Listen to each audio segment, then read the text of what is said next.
फरीक बातचीत करने पे आमादा हो जाते हैं तो फिर किसी फरीक की भी हतमी बात या दो टोक बात तो नहीं मानी जाती। जो हम कहेंगे वो भी शायद नहीं माना जाएगा, तो जो ये कहेंगे वो भी नहीं माना जाएगा। कोई निकलेगा तो दरमियानी रास्ता, लेकिन दरमियानी रास्ता निकालने के लिए बैठा जाए, ना कि हमें जी पहले आप डेट दें तो उसके बाद फिर हम बात करेंगे। वज़ीर-ए-आज़म शहबाज शरीफ लॉन्ग मार्च करने वालों से बातचीत के लिए तैयार। लॉन्ग मार्च से मुतालिक विफाकी काबीना की 9 रुकनी कमेटी तश्कील दे दी। वज़ीर दाखिला राना सनाउल्लाह की ज़ेर सदारत कमेटी में अयाज सादिक, साद रफ़ीक, कमर ज़मान कायरा, खालिद मकबूल सिद्दीकी, मियाँ इफ्तिखार, मौलाना असद और मरियम औरंगज़ेब शामिल। कमेटी लॉन्ग मार्च से मुतालिक अमन अमान की सूरत देखेगी।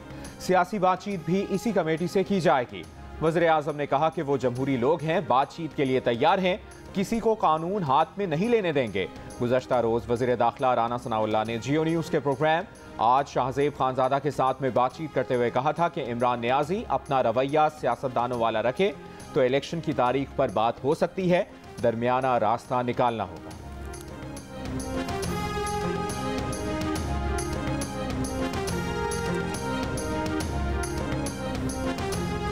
तहरीक इंसाफ का लाहौर से शुरू होने वाला लॉन्ग मार्च लाहौर ही में मौजूद। कुछ देर में इमरान खान की क़यादत में लॉन्ग मार्च शादरा से इस्लामाबाद के लिए रवाना होगा।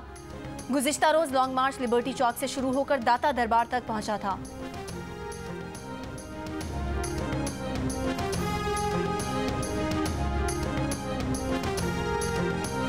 तहरीक इंसाफ का लॉन्ग मार्च पहुंचने से पहले ही इस्लामाबाद पुलिस और इंतजामिया हरकत में आ गई। विफाकी दारुल हुकूमत में रेड जोन मुकम्मल सील कर दिया। मार्गला रोड और श्रीनगर हाईवे से ही अब दाखिला बाकी रह गया। सरकारी दफातर, डिप्लोमेटिक इनक्लेव, निजी होटल्स और निजी दफातर के मुलाजमीन और रिहायशियों को मुश्किलात। होटल या गेस्ट हाउस को लॉन्ग मार्च के शुरका को कमरे देने से रोक दिया गया। सख्त कार्रवाई का इंदिया, हुक्मनामा जारी। तहरीक इंसाफ के चेयरमैन इमरान खान की जियो न्यूज़ से खुसूसी गुफ्तगू। बोले, कहने को बहुत कुछ है लेकिन अपनी किसी बात से फौज को नुकसान नहीं पहुंचाना चाहते, नहीं चाहते पाकिस्तान के दुश्मन इसका फायदा उठाएं। लॉन्ग मार्च के दौरान मुख्तलिफ मकामात पर जलसे से खिताब में कहा कि वो रेड जोन में नहीं जाएंगे, साफ शफाफ इलेक्शन चाहते हैं, अवाम को फैसला करने दें, मुल्क और इदारों की खातिर खामोश हैं। एक इंटरव्यू में फॉरेन फंडिंग और तोशा खाना फैसलों पर चीफ इलेक्शन कमिश्नर के खिलाफ अरबों रुपए हर्जाने का केस दायर करने का भी ऐलान। कहा, एस्टैब्लिशमेंट की जरूरत पहले थी ना अब है। फैसल वार्डा के बाद कुछ पार्टी रहनुमाओं पर एतमाद नहीं रहा लेकिन कुछ पर अब भी एतमाद है। वज़ीर दिफा ख्वाजा आसिफ का कहना है कि इमरान खान इक़्तिदार की हवस में वहाँ पहुँच चुका जहाँ वतन की मोहब्बत हैसियत नहीं रखती। इमरान खान के लिए अव्वल व आखिर उसकी ज़ात है। इमरान खान की ज़ुबान पाकिस्तान दुश्मनी की ज़ुबान है।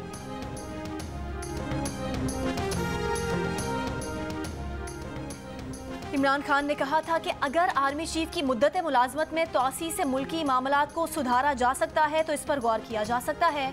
आर्मी चीफ की तकर्री वज़ीर आज़म का इख्तियार है। PTI के वाइस चेयरमैन शाह महमूद कुरैशी की जियो न्यूज़ के प्रोग्राम आज शाहज़ेब खानज़ादा के साथ में बातचीत। कहा, इदारों का एहतराम करते हैं, इदारों से सियासी मुदाखलत का मुतालबा नहीं किया, सिर्फ नए इंतखाबात चाहते हैं। उनकी कोई जिद, कोई अना नहीं। सियासतदान हमेशा रास्ते तलाश करता है। इलेक्शन की तारीख के मामले पर हुकूमत से मुज़ाकरात के लिए तैयार हैं।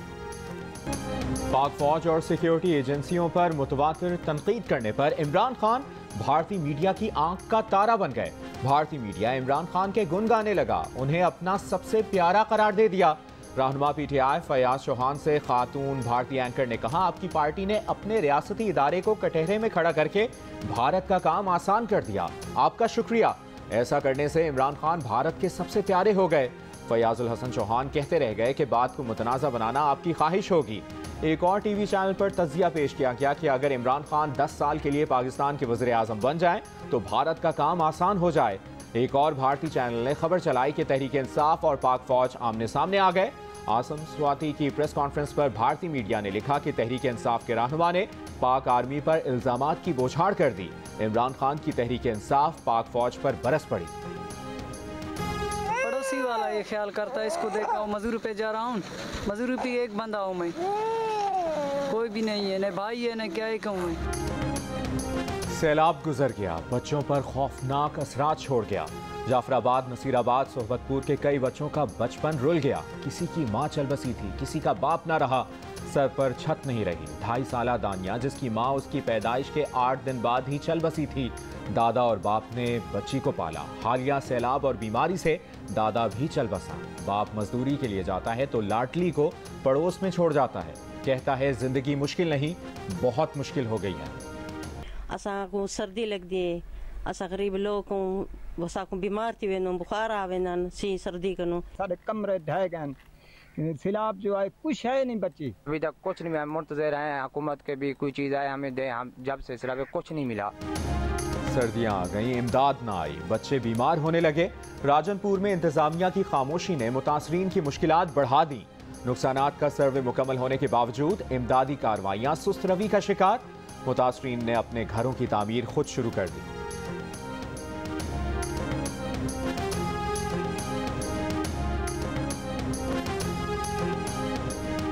कराची में सुपर हाईवे न्यू सब्जी मंडी के करीब पुलिस एहलकारों पर फायरिंग। एक एहलकार जख्मी हो गया। पुलिस का कहना है कि जवाबी फायरिंग में जख्मी होने वाले 2 मुल्जिमान फरार हो गए। ARY चैनल ने बिलखसूस पाकिस्तान आर्मी और लीडरशिप के हवाले से एक झूठे और साजिशी बयानिए को फ़रोग देने में एक स्पिन डॉक्टर का किरदार अदा किया। मुतनाज़ा स्पेशल ट्रांसमिशन के हवाले से जब ARY न्यूज़ के senior executive vice president Amad Yusuf से तहकीकात की गई तो मालूम हुआ कि ARY के chief executive officer mister Salman Iqbal ने शहबाज गिल की गिरफ्तारी के फ़ौरन बाद अमाद यूसुफ को हिदायत दी कि अरशद शरीफ को जल्द अज जल्द पाकिस्तान से बाहर भेज दिया जाए। इन तमाम हालात व वाक़यात में ARY के chief executive officer Salman Iqbal साहब का जिक्र बार बार आता है, लिहाजा उन्हें पाकिस्तान वापस लाया जाना चाहिए और शामिल तफ्तीश करना चाहिए। DGISPR lieutenant general Babar Iftikhar ने कहा था शहबाज गिल की गिरफ्तारी के फौरी बाद ARY के CEO सलमान इकबाल ने अरशद शरीफ को बैरून मुल्क भिजवाने के लिए senior executive vice president Amad Yusuf को हिदायत दी। अरशद शरीफ पेशावर से 10 अगस्त को दुबई रवाना हुए। KPK हुकूमत ने अरशद को एयरपोर्ट तक मुकम्मल प्रोटोकॉल दिया। अरशद शरीफ कत्ल केस में ARY के सलमान इकबाल का नाम बार बार आ रहा है। सलमान इकबाल को वापस लाकर शामिल तफ्तीश करना चाहिए।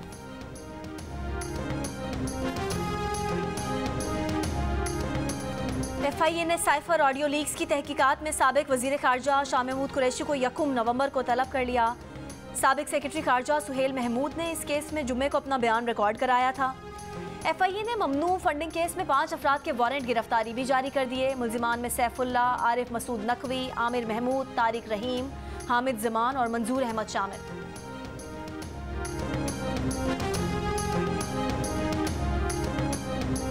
NA-45 जिला कुरम में इंतखाबी मुहिम खत्म। ज़िमनी इंतखाब इतवार को होगा। NA-45 में ज़ाब्ता अखलाक की खिलाफ वर्जी पर इलेक्शन कमीशन ने इमरान खान को दूसरा नोटिस जारी कर दिया। इमरान खान को आज दोबारा तलब कर लिया गया। इलेक्शन कमीशन का कहना है कि पेश ना होने की सूरत में कार्रवाई की जाएगी। PTI के अरकान कौमी और सूबाई असम्बली ने कुरम का दौरा किया था।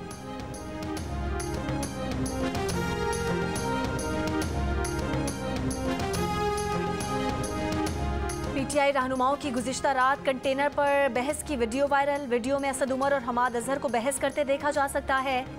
ज़राए के मुताबिक PTI रहनुमाओं के दरमियान मार्च में शुरका की तादाद पर बहस हुई। असद उमर का कहना है कि वाक़या लॉन्ग मार्च में शामिल जनरेटर की खराबी के बायस पेश आया। दूसरा जनरेटर लॉन्ग मार्च में शरीक गाड़ियों में फंसा हुआ था। जनरेटर को कंटेनर तक पहुँचाने में ताख़ीर का सामना करना पड़ रहा था। हम लाहौरियों का जोश और जज्बा देखकर बहुत खुश थे।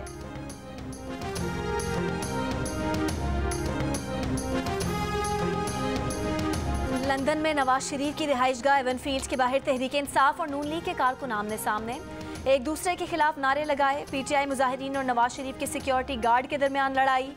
PTI सपोर्टर शायान अली को पुलिस ने हिरासत में लिया, लेकिन तहकीकात के बाद किसी कार्रवाई के बगैर छोड़ दिया।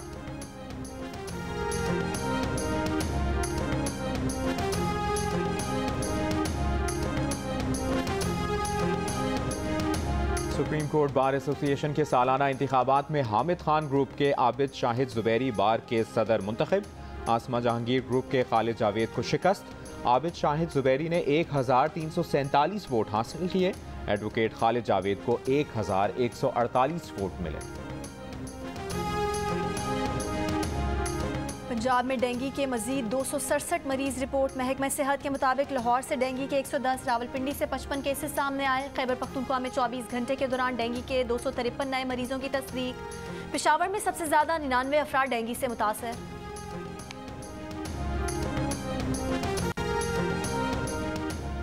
डिस्लेक्सिया के मरज को उजागर करने का मुल्क में खुसूसी महीना मनाया जा रहा है। डिस्लेक्सिया बच्चों को लिखने पढ़ने के काबिल बनाने वाले असातिज़ा, तालीमी इदारों, वालिदैन और सिविल सोसाइटी के अरकान को खिराज तहसीन पेश। वफाकी वज़ीर इत्तलात मरियम औरंगज़ेब कहती हैं कि मरज का शिकार बच्चों के तख्लीकी फनपारे उनकी बेमिसाल सलाहियतों का शाहकार है। 3,71,86,000 अस्तोर मारखोर के शिकार के लिए गिलगित बल्तिस्तान की तारीख की सबसे बड़ी बोली लग गई। शिकार से हासिल आमदनी का 85% हिस्सा शिकार के मकाम से मुल्हिका कम्युनिटी को दिया जाता है। 15% हिस्सा कौमी खजाने में जमा होता है। लॉन्ग मार्च क्यों कर रहा है? खान को क्या मिलेगा? वो तो सिर्फ घड़ी के ही केस में 5-10 साल के अंदर हो जाएंगे, खुदा न खास्ता। अरे वो आपको शऊर देखें, नहीं अरे की बात नहीं, ये याद रखें, ये जो पीएम हाउस है ये कोई फूलों की सेज नहीं है। हाँ। ये कांटों का हार है। अगर खुदा न खास्ता मेरे कप्तान ने अगर कुर्बानी दी और सर्दियां ठंडे फर्श पे बैठ के गुजारी तो मैं उनसे बढ़कर कुर्बानी दूंगा। ये कड़वा घोंट प्राइम मिनिस्टर बनने का मैं पीने के लिए एक बार नहीं, अगर मुझे इसके लिए मौलाना फजलुर रहमान जरदारी माफी मांग ले के प्राइम मिनिस्टर बनना पड़ा, मैं कौम की खातिर ये कुर्बानी दूंगा। और प्रोग्राम जश्न क्रिकेट में अली मीर की शाह महमूद कुरैशी के रूप में एंट्री। 500 की दौड़ में अदाकार और गुलकार हारून रशीद 429 स्कोर के साथ सबसे आगे निकल गए। इंकशाफ किया कि लाहौर में उनका मोबाइल छिन चुका है। मोइन खान ने बताया कि उनका मोबाइल 6 बार चोरी हो चुका है। प्रोग्राम में इमाद वसीम के तबसरे और तज्जिए जश्न क्रिकेट वर्ल्ड कप के दौरान रोजाना रात 11:05 पर सिर्फ जियो न्यूज़ पर पेश किया जाता है।